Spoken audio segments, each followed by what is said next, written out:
Halo, salam sehat Bapak sampaikan tetap kepada seluruh siswa Bapak yang ada di rumah. Mari kita tetap sambung kepada materi kita yang lalu mengenai karya tulis ilmiah, yang mana kemarin kita sudah membahas dari bentuk populer. Sekarang kita akan mengenal karya tulis ilmiah ini melalui sebuah ciri-ciri dan kebahasaan dari karya tulis ilmiah. Apa yang perlu kita perhatikan? Apa yang perlu kamu pahami dalam materi ini? Siswa Bapak seluruhnya, kita akan masuk kepada sebuah ciri-ciri. Yang pertama, ada sebagai ciri objektif. Ciri objektif ini akan mengangkat kepada fakta dan data yang akan kamu ungkapkan berdasarkan kenyataan yang sebenarnya. Nah, objektif juga berarti setiap pernyataan ataupun juga kesimpulan yang disampaikan berdasarkan bukti yang tidak bisa diragukan, artinya yang bisa kamu pertanggungjawabkan. Bukan hanya sekedar pendapat pribadi kamu yang disebut dengan opini, yang dimana opini ini butuh penjelasan. Yang kedua, dalam ciri karya ilmiah ada yang dikatakan dengan netral. Netral ini mau dikatakan adalah dapat terlihat pada setiap pernyataan tulis ilmiah yang tidak melibatkan kepentingan yang menunggulkan pihak tertentu.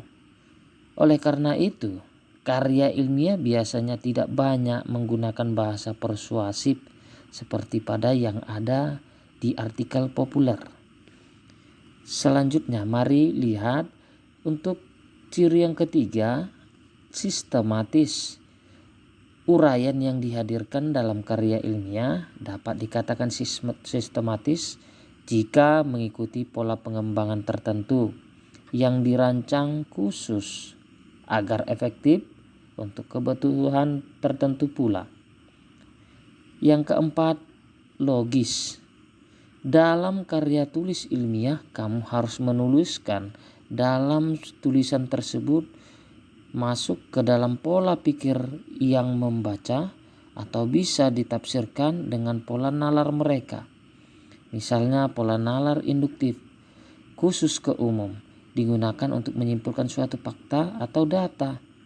Sebaliknya, jika ingin membuktikan suatu hipotesis, digunakan pola deduktif yang disebut dengan umum ke khusus. Yang kelima, kita akan diperkenalkan ciri-ciri menyajikan fakta. Fakta yang dimaksudkan bukan perasaan atau emosi. Karya tulis ilmiah harus faktual, harus bisa dipertanggungjawabkan, tidak bisa diragukan. Perasaan menggebu-gebu namun tidak dapat dibuktikan seperti kampanye bukanlah karya ilmiah.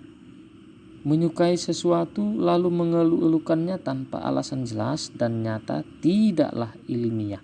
Sekali lagi kita menyampaikan dengan menggebu tanpa ada unsur penjelas, maka tidak dikatakan ilmiah. 6. Tidak leonastis. Tidak leonastis ini bermaksud cara penyampaian menggunakan kalimat efektif, tidak pemborosan kata atau berbelit-belit, langsung menuju sasaran. Naik ke atas, turun ke bawah, itulah contoh sederhana untuk pemborosan kata ataupun yang berbelit-belit. Yang ketujuh, bahasa ragam formal ini ya. Bahasa ragam formal yang dimaksudkan dalam karya tulis ilmiah, bahasa itu harus baku. Kenapa digunakan baku? Tidak menimbulkan multitafsir atau kebingungan ambigu bagi pembaca. Nah, oleh karena itu bahasa Indonesia yang baik dan benar adalah pilihan utama dalam menulis karya ilmiah. Maka jadi kalau kamu menulis karya ilmiah, kamu harus memperhatikan kebakuan, tatanan bahasa, dan tanda-tanda baca yang dipergunakan untuk menulis karya ilmiah. Sampai di situ untuk ciri-ciri. Mari sekarang kita melihat kebahasaan karya ilmiah tersebut. Yang pertama ada impersonal. Yang dikatakan dengan impersonal adalah menggunakan kata ganti. Ini ya. Jadi kata ganti saya atau kami. Kata ganti yang diperbolehkan dalam karya ilmiah mau kita lihat sebagai sifat umum, tidak lagi menggunakan kata ganti saya atau kami. Yang biasanya penuangan ini bisa digantikan dengan penulis. Bukan saya, tapi penulis atau peneliti. Peneliti melakukan, itu contoh. Penulis mengharapkan, bukan kami. Yang dikatakan pergantian impersonal ini ya seperti itu. Penulis berkata, penulis mengharapkan, bukan saya mengharapkan. Maka untuk itu kita perhatikan impersonal. Yang kedua, menggunakan kalimat pasif. Maksud kalimat pasif ini subjeknya sesudah predikat atau juga subjeknya dikenai suatu aktivitas atau kegiatan. Yang ketiga, menggunakan bahasa reproduktif. Kaidah kebahasaan ini dalam karya ilmiah, informasi yang disampaikan peneliti diharapkan dapat dipahami dengan makna yang sama oleh pembaca. Jadi bisa dikonsumsi oleh pembaca. Itulah yang dikatakan bahasa reproduktif. Selanjutnya kita lihat nomor 4, menggunakan bahasa denotatif. Denotatif ini adalah bukan bahasa yang memiliki kiasan. Bahasa denotatif ini menyatakan bahasa yang sebenarnya. Yang kelima, sebagai kaidah kebahasan terakhir yaitu menggunakan kata baku. Nah, siswa Bapak seluruhnya, karya ilmiah sekali lagi menggunakan kata baku.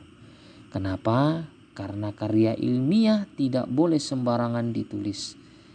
Jadi, kamu mempergunakan kata baku yang sudah disahkan dan sudah harus dipedomani oleh bagi setiap penulis. Maka untuk itu kalau menulis karya ilmiah harus dengan kata baku. Contohnya kita mau melihat satu kata yaitu dengan apotik dan apotek. Dua kata yang sering kita gunakan dan tanpa kita sadari di antara kedua ini, antara kata apotek dan apotik, yang manakah mereka baku?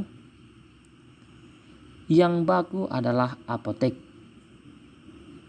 Yang kedua contoh kata ijazah dan ijazah. Manakah mereka yang baku? Kata yang baku adalah ijazah, bukan ijazah. Yang terakhir contoh kata baku antara atlet dan atlet. Yang manakah kata yang baku di antara dua kata ini? Yaitu adalah atlet, bukan atlet. Nah, demikianlah pembelajaran pendalaman materi karya ilmiah ini. Semoga dapat kamu pahami dengan baik.